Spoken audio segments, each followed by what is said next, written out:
राधे राधे दोस्तों, मैं इलेक्ट्रोमोपैथ doctor RB. Goswami group के सभी सम्मानित चिकित्सक बंधुओं का और यूट्यूब पर हमारे सभी फॉलोअर्स का तहे दिल से हार्दिक अभिनंदन करता हूं। साथियों,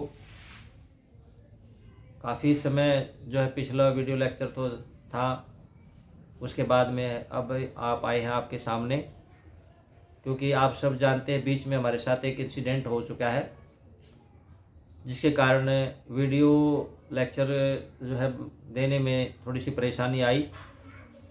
तो अब आप सब लोगों की प्रार्थनाओं से मैं बिल्कुल ठीक हूँ।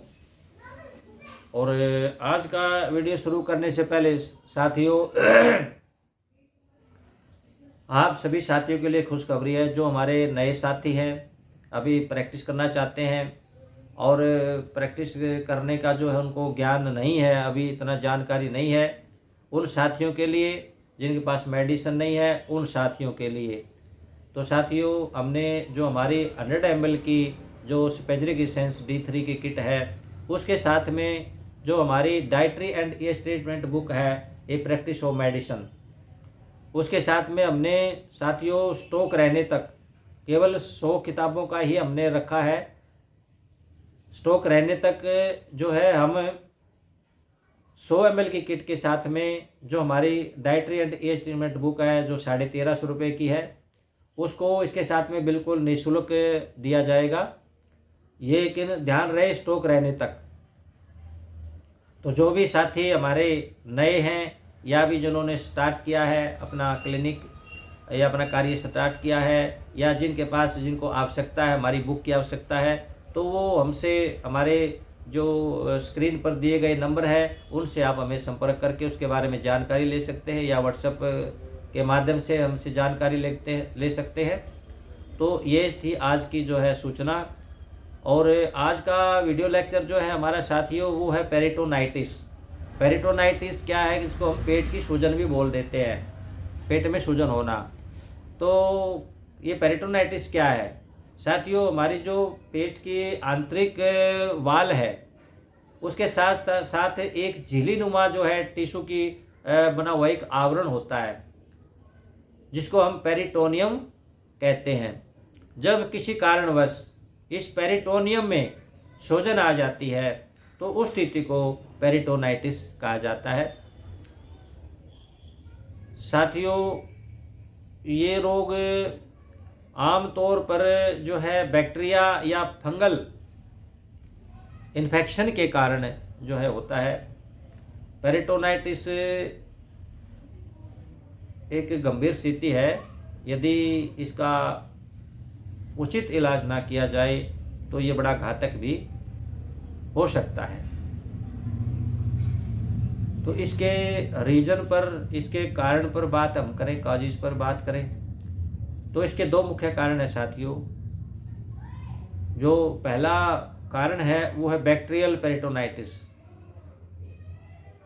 यह पेरिटोनियल गुहा में जो है पदार्थ होता है, उसमें संक्रमण के कारण, जब बैक्टीरिया संक्रमण हो जाता है उसके कारण ये प्रॉब्लम आती है।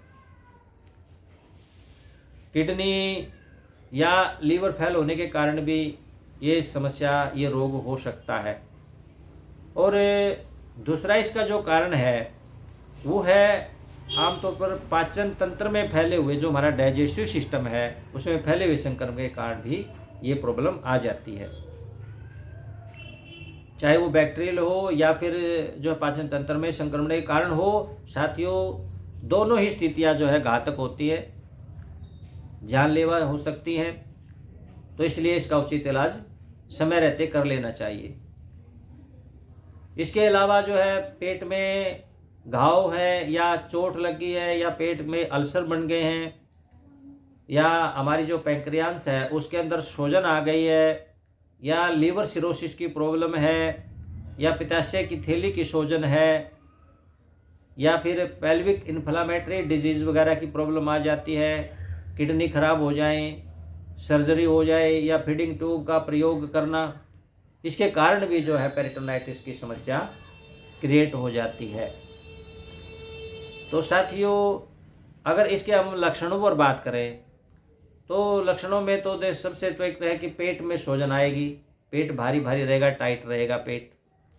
दूसरा जो है, ऐसे रोगी को भूख बहुत कम लगती है, पेट में 24 घंटे मीठा मीठा जो है दर्द बना रहता है जब हल्का शुरुआत होती है। जब ज़्यादा सूजन आ जाती है तो ज़्यादा भी हो सकता है। और जब शौच करने के लिए जाते हैं उस दौरान भी जो है पेट में तीव्र दर्द हो सकता है जोर लगाने से। तो इसके साथ साथ में साथियों, दस्त या कब्ज भी जो है उस रोगी को हो सकती है। ऐसे रोगी का जो यूरिन है, पेशाब है, वो बहुत कम मात्रा में जो है निकलता है। रोगी में थकावट, चिड़चिड़ापन, नींद ना आना, ठंड लगना आदि जो है इस प्रकार के लक्षण जो है पेरिटोनाइटिस के रोगी में देखने को मिलते हैं। तो साथियों, इसका उचित कारण जान करके जो है ट्रीटमेंट करना चाहिए। हम हमारे इलेक्ट्रोहोम्योपैथिक ट्रीटमेंट में क्या दे सकते हैं, ईएसटी प्रोटोकॉल क्या कर सकते हैं इसके अंदर। तो आप जानते हैं कि हमारे 2 पॉपुलर फार्मूले हैं, बीपी और बीसी। साथियों, इनको तो किसी भी रोग में छोड़ना ही नहीं है आपने, हर रोग में इसको लेना है, क्योंकि यही रोग को निर्मूल करने की गारंटी है। तो बीपी, बीसी है, एस10 है, ब्लू इलेक्ट्रिसिटी है। जिन भाइयों ने, जिन साथियों ने बीपी में बीई नहीं मिलाया है वो इसको मिलाना है, और जिन्होंने पहले ही मिला लिया तो वहाँ पर बीई अलग से देने की आवश्यकता नहीं है। तो इन सब की जो है 10-10 बूंद लेनी है। बीपी की 10 ड्रॉप, बीसी की 10 ड्रॉप, एस10 की 10 ड्रॉप और ब्लू इलेक्ट्रिसिटी की 10 ड्रॉप। इसको एक 30 ml की बोतल में डाल देना है और अच्छे से डाइल्यूट करके उसकी 10-10 बूंद दिन में 4 बार रोगी को देना है। दूसरा हमारा कंपोजिशन है साथियों, वो है C10, विनेरियोवन, वर्वन और ग्रीन इलेक्ट्रिसिटी GE। इन सब की 5-5 ड्रॉप ले लेनी है 30 ml की बोतल में, और 10 बूंद 2 आवरली या जैसी भी रिक्वायरमेंट हो रोगी को देनी है। तीसरा हमारा जो है साथियों, इसमें है टब बाथ है, हॉट टब बाथ। इसमें क्या करना है साथियों, हमारी इलेक्ट्रोहोम्योपैथी में जो है इंटरनल यूज के साथ साथ में एक्सटर्नल यूज भी औषधियों का किया जाता है। तो उसमें हमारी जो है A2, C5, F1, WE और GE, ये साथियों जो है सबकी 12-12 बूंद D3 से लेनी है 27 ml डिस्टिल वाटर में, और 100 स्ट्रोक लगा करके, 105 स्ट्रोक लगा करके उसकी जो है 40 बूंद 20 लीटर गुनगुना पानी।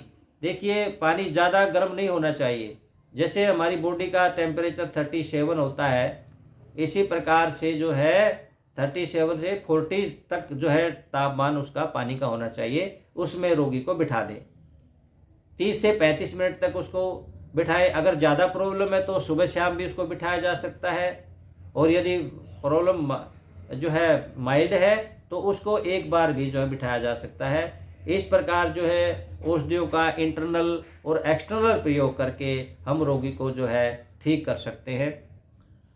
और इसके साथ साथ में रोगी का खान पान भी सुधारना आवश्यक है साथियों। देखिए, इसके अंदर क्या है, पेट के अंदर सूजन है, भूख उसमें बहुत कम लगती है, तो ऐसे में जो है उसको हल्का सुपाच्य फाइबर युक्त भोजन जो है ऐसे रोगी को देना चाहिए। फल फ्रूट है, हरी पत्तेदार सब्जियां वगैरह हैं जैसे, उसमें रोगी को ज़्यादा से ज़्यादा सूखे मेवे वगैरह का प्रयोग किया जा सकता है। तो उचित मात्रा में जो है इनका प्रयोग करके रोगी को हम निर्मूल जो है रोग से कर सकते हैं। और इसके साथ साथ में जो है तले हैं, गले सड़े भोजन है, बासी भोजन है, या ऑयली भोजन है, या ज़्यादा तीखे पदार्थ है, जो खट्टे पदार्थ हैं खाने में, मसालेदार है, या मदिरा वगैरह की प्रॉब्लम है, तंबाकू का सेवन जो लोग करते हैं, या डिब्बाबंद जो पदार्थ खाते हैं रेहड़ी पटरियों पर मिलने वाले जो है पदार्थ का प्रयोग करते हैं उनका बिल्कुल मना कर दें, बिल्कुल भी उनका यूज नहीं करना है। और इसके साथ साथ में साथियों जो है हमारे प्राणायाम वगैरह के द्वारा भी जो है हम इस रोग को धीरे धीरे ठीक कर सकते हैं। तो उसमें क्या है कि हमें बैठने वाले जो है प्राणायाम करने, जैसे अनुलोम विलोम, कपालभाति और भस्त्रिका, इस तरह के जो है आसन वो प्राणायाम है वो हम बैठे बैठे बड़े आराम से इजली तरीके से कर सकते हैं बिना बॉडी को कोई कष्ट दिए।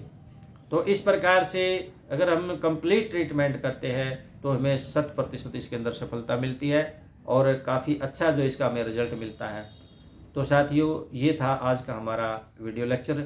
आपको कैसा लगा अपने सुझाव अपने कमेंट्स बॉक्स में दे दें। और आगे आप किस रोग पर चर्चा कराना चाहते हैं। देखिए साथियों, जो रोग जिस रोग पर चर्चा हो चुकी है उसको दोबारा करने से कोई लाभ नहीं है।